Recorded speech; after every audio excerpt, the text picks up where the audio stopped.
মার্কিন president Donald Trump বলেছেন, ইরানের সেতু ও বিদ্যুৎ কেন্দ্র ধ্বংসে যে হুমকি দিয়েছেন তা যুদ্ধাপরাধ হতে পারে কিনা সে বিষয়ে তিনি একেবারেই চিন্তিত নন। তিনি বলেন, আমি এটা নিয়ে চিন্তিত নই।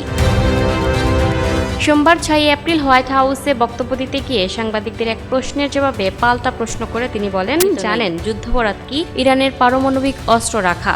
গত 28 ফেব্রুয়ারি যুক্তরাষ্ট্র ইসরায়েলের হামলার পর জ্বালানি পরিবহনের গুরুত্বপূর্ণ নৌপথ হরমুজ প্রণালীর উপর নিয়ন্ত্রণ নেয় ইরান। দেশটির সামরিক বাহিনী বলেছে, প্রণালীটি তাদের নৌবাহিনীর দৃঢ় ও কর্তৃত্বপূর্ণ নিয়ন্ত্রণে রয়েছে। এটি ইরানের শত্রুদের জন্য বন্ধই থাকবে। এর ফলে একদিকে যেমন উপসাগরীয় দেশগুলোর তেল ও গ্যাস রপ্তানি হুমকির মুখে পড়েছে, অন্যদিকে বিশ্বের বহু দেশে জ্বালানি সংকট দেখা দিয়েছে। এমন পরিস্থিতিতে নৌপথটির নিয়ন্ত্রণ নিতে মরিয়া ট্রাম্প ইরানকে এ ব্যাপারে একের পর এক ডেডলাইন দেন। তিনি বলেন, মানে পুরোপুরি ধ্বংস, রাত 12টার মধ্যে শেষ করে দেয়া যাবে, আর আমরা চাইলে 4 ঘন্টার মধ্যে এটা করতে পারি। তিনি আরো জানান, এই হামলার লক্ষ্য হতে পারে সেতু ও বিদ্যুৎ কেন্দ্রগুলো। তিনি এটিকে সেতু দিবস হিসেবে উল্লেখ করেছেন, বলেন মঙ্গলবার হবে সেতু দিবস।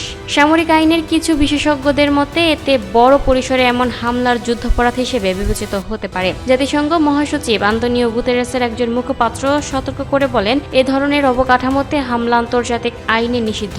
মুখপাত্র স্টিফেন দুজারিক বলেন, কোনো বেসামরিক স্থাপনা যদি সামরিক লক্ষ্য হিসেবে বিবেচিত হয়, তবুও যদি তাতে অতিরিক্ত বেসামরিক ক্ষতির ঝুঁকি থাকে, তাহলে সেই হামলা নিষিদ্ধ।